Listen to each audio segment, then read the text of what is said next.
Hablaremos de los dioses egipcios, especialmente de sus espacios y lugares. Es decir, ¿dónde vivían? ¿Dónde vivían? Más, hago la aclaración que hago siempre que nos metemos en el terreno de los mitos egipcios, y es que el valor poético del mito egipcio es ciertamente inferior al del mito griego y al escandinavo, por ejemplo, por nombrar a los que más me gustan a mí, ¿no? Los dioses egipcios son minuciosos, burocráticos, los textos por lo general admiten solo un sentido, no hay esa polisemia que garantiza la alegoría y la metáfora y la poesía finalmente, ¿no? Así que, atención, ¿dónde vivían los dioses egipcios? En otras mitologías, los dioses vivían en magníficos palacios con fuentes, y algunos de esos palacios tenían un sentido poético también. Pienso en el Valhalla, el palacio de Odín, que era también residencia de los guerreros que morían en batalla, y que era un lugar con un campo anexo al que salían a combatir diariamente los bienaventurados, y allí morían incluso en batalla, pero al final del día resucitaban. Quiere decir que el premio por haber batallado bien era seguir batallando. Es decir, tenía ahí un sentido poético, no era simplemente un lugar donde Odín se sentaba.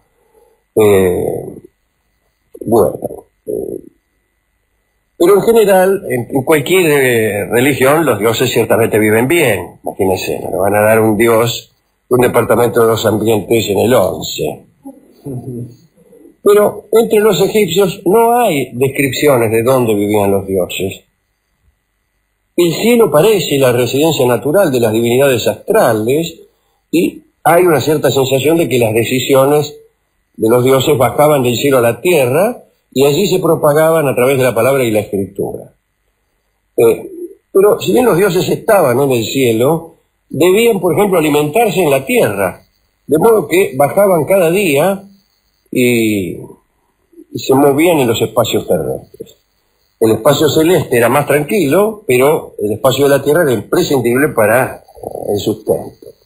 Además, la tierra tenía que estar vigilada y en orden, de manera que, ¿en orden por qué? Porque convenía tener en orden un lugar del que dependía la alimentación, ¿no? Pero los universos terrestres y celestes mantenían una relación constante. Había un centro creador alrededor del Valle del Nilo, y los egipcios tenían la idea de que si se alejaban de esas regiones, el mundo se tornaba caótico e impreciso. La experiencia inmediata les indicaba precisamente esto. Cuando uno se aleja del Nilo, enseguida aparece en el desierto y el mundo ciertamente se torna caótico e impreciso. Se ha dicho infinitas veces que el Egipto es un don del Nilo. Quiere decir que el río tenía que tener un lugar fundamental en el pensamiento no solo de los hombres, sino también de los dioses. Tanto es así que todos los dioses andaban en barco, cosa que no se ha visto en ninguna otra mitología. Ni siquiera Neptuno, Poseidón, ¿no?, que era el dios del mar, andaba en barco. Está bien que vivía bajo el agua, ¿no? Odín tenía un barco que podía guardarse en el bolsillo, pero era un dios del Asgard, de los escandinavos. Es una mitología con poesía y con humor. Los mitos egipcios, no. El barco no se podía guardar en el bolsillo, ni tenía propiedades mágicas, era nada más que un lugar. El barco tenía en el sentido divino el mismo sentido que tiene para nosotros: andar por el río sin ahogarse. Horus, el dios Horus, se desplazaba en barco para combatir a sus enemigos. Ra no usaba otro medio de transporte, incluso para visitar a otros dioses. Caminar y correr se concebían como actividades solo aceptables en situaciones conflictivas, por ejemplo, cuando había que atrapar a algún fugitivo. Los dioses se movían poco si no era en barco, ¿eh? Incluso cuando tenían que perseguir a alguno, mandaban a un emisario, a algún demonio, a algún correveidile. Eso sí, la vez que corrían ligero. Ahora bien, Hay que decir que estos demonios, estos mensajeros de los dioses, las divinidades menores, no habían creado el mundo desde luego, pero producían modificaciones en el paisaje. Por ejemplo, hacían pozos, una costumbre que tenían los emisarios de los dioses y los demonios egipcios era hacer pozos. Había un pozo, por ejemplo, que nadie tapaba porque lo habían hecho, se decía que lo habían hecho los dioses, y también se decía que si uno tapaba el pozo se iba a vengar aspirando todo el aire de los alrededores. Se trataba de un pozo vengativo, y ya se sabe lo que sucede cuando un pozo aspira todo el aire de los alrededores. Te morís asfixiado. Otra cuestión caótica también en los mitos egipcios era que los dioses no estaban todos en el mismo lugar. En Grecia también pasaba lo mismo, pero si bien andaban medio desparramados los dioses griegos, el Olimpo era la sede central, era la sede del club, ¿no es cierto? Bueno, en Egipto ni siquiera había esto. La dispersión era tal que algunos dioses estaban desconcertados por no saber dónde estaban sus compañeros. Eran dioses extraviados y perdidos. Tenían casas en el espacio terrestre que habían sido construidas por un ayudante del dios Tot, que evidentemente era el más sabio de los dioses egipcios, tal vez porque fue rescatado y enaltecido por historias posteriores a la civilización egipcia, ¿no? Los herméticos tomaron la figura de Tot. A Tot se lo representaba con una cara de pájaro, así, ¿no? Y también esa figura se emparentaba con la de Hermes Trismegisto. Hicieron una especie de sincretismo que benefició mucho la fama de Tot. Según se decía, Tot había escrito un libro en donde estaban todos los conocimientos divinos y humanos. Todos los secretos del universo, la ciencia, la magia, la vida y el amor. Ese libro estaba constituido por unas páginas de oro y, según parece, desconfiando Tot de la maldad de los hombres, pensando que existía el peligro de que algún malvado se apoderara de esos conocimientos, encerró ese libro en una caja de cobre y después metió esta caja en otra más grande de oro y esta de oro en una de plata y así, ¿no? Después tiró las cajas sucesivas al fondo del Nilo. Sí, es muy difícil no solo que un malvado se apoderara de esos conocimientos, sino en realidad cualquier persona. Bueno, algunos pensadores de la Edad Media y del Renacimiento, algunos alquimistas, pretendieron haber tenido acceso a ese libro. Uno de los últimos que dijo semejante cosa fue nuestro amigo, el padre Athanasius Kircher, que dijo haber visto una lámina del libro de Tot. Dijo que él tenía, no solo haber visto, dijo que él había tenido uno. Otros dicen que lo que queda del libro de Tot no es otra cosa que las cartas del tarot, ese mazo que se usa para adivinar, ¿no? Dicen que eso es lo que ha quedado del libro de Tot, o que ese libro es el tarot y que solo hay que saber leerlo. Bien está recordar que de estas cartas del tarot salen las barajas españolas, las barajas comunes con las cuales jugamos nosotros al truco, de donde el libro aquel que tenía todos los conocimientos divinos e humanos vino a convertirse en un instrumento para el cinchón. Es una demostración de la decadencia de las almas a través de los siglos, a menos que el libro de Tot no haya existido nunca, o que siga en el fondo del Nilo muerto de risa. El caso es que gracias a Tot se construyeron las viviendas para los dioses. Dice que esa construcción, esas casas, mejor dicho, tenían una orientación mágica, ¿no? Apuntaban para el norte o para el sur o para el este, no sé para dónde apuntaban.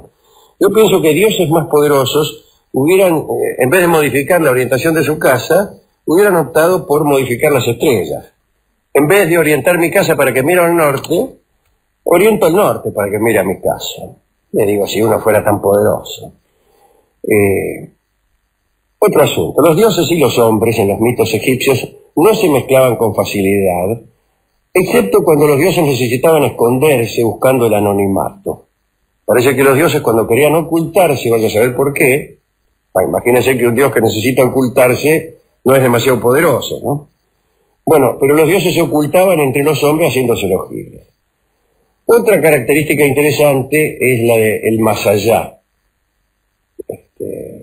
El más allá de los egipcios, es decir, el lugar donde iban los muertos después de morir, es una construcción también, es hecha, es una residencia subterránea construida para Osiris y después para todos los hombres que se morían.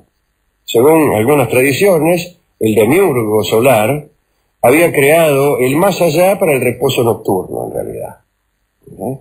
El sol descansaba de noche en una especie de garage que estaba bajo tierra, que me parece una cosmología bastante más creíble que la vigente.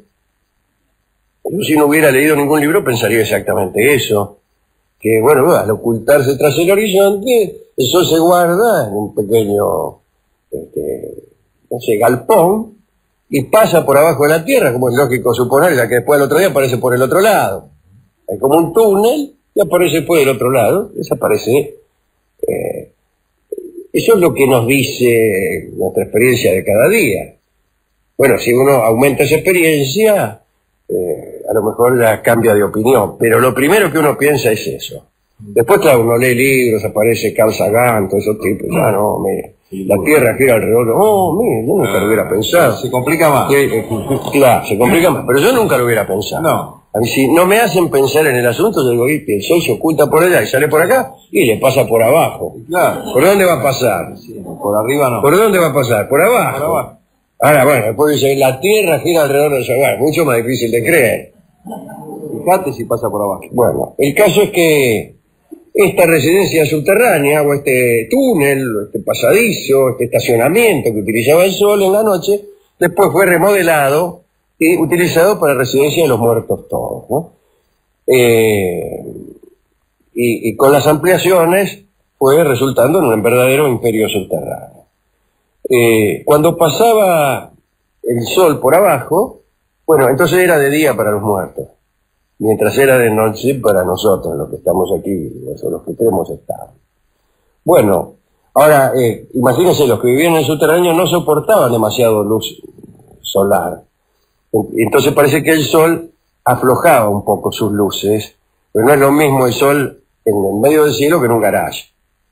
Usted entra a un garage y está el sol ahí en el fondo y medio que te encandila. Claro, sí, sí. Medio que te encandila. Tenés que atajar. Entonces el sol bajaba un poco su intensidad por pura consideración, más siendo que el sol no era un cuerpo celeste exactamente, sino era un dios. En los mitos también aparece una idea curiosa.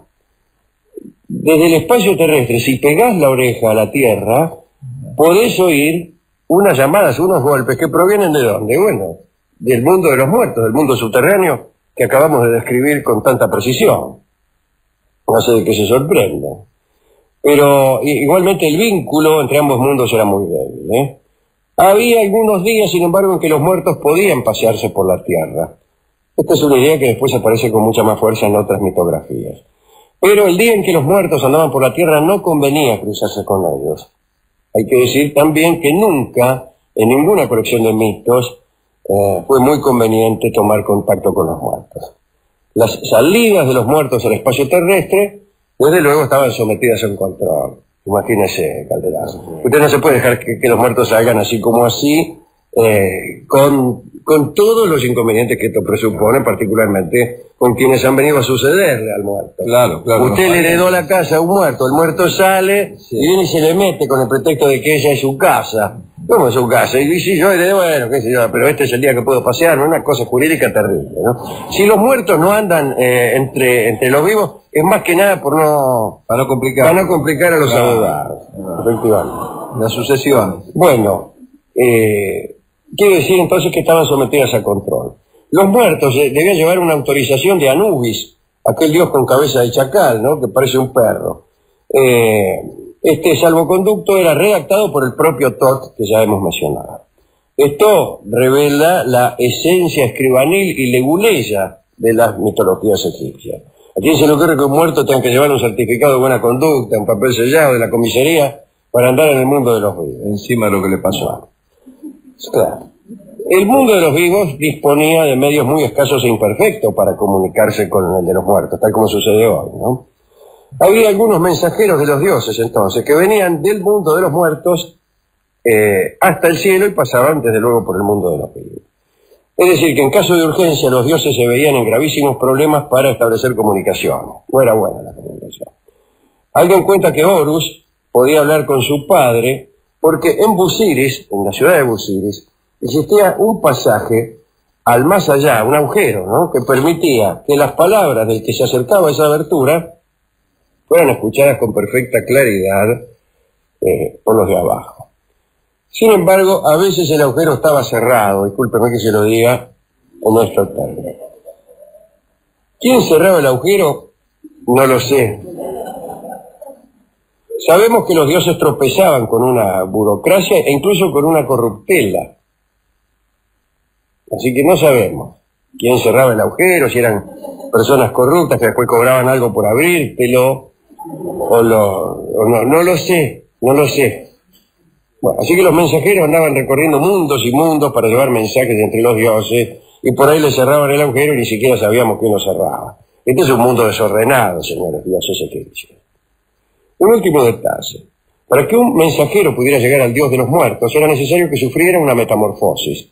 Debía estar habitado por la personalidad de aquel que enviaba el mensaje y conocer uno de los pensamientos más íntimos del remitente para certificar que el mensaje que llevaba era verdadero. Ese pensamiento le servía de contraseña, ¿no? Así que vos sos el mensajero. ¿Venís de parte de quién? De parte de Stronati. Bueno, muy bien, a ver, decime un pensamiento de Stronati. Muy bien, los que no saben guardar son pobres aunque trabajen. Sí, dice uno. Ese es Stronati. ¿Qué dice Stronati? Bueno, que le pagué los 500 pesos, qué es eso, toda esa cosa. La contraseña. Bueno. Esta falta de poesía de los mitos egipcios se salvó de sucumbir a causa del olvido.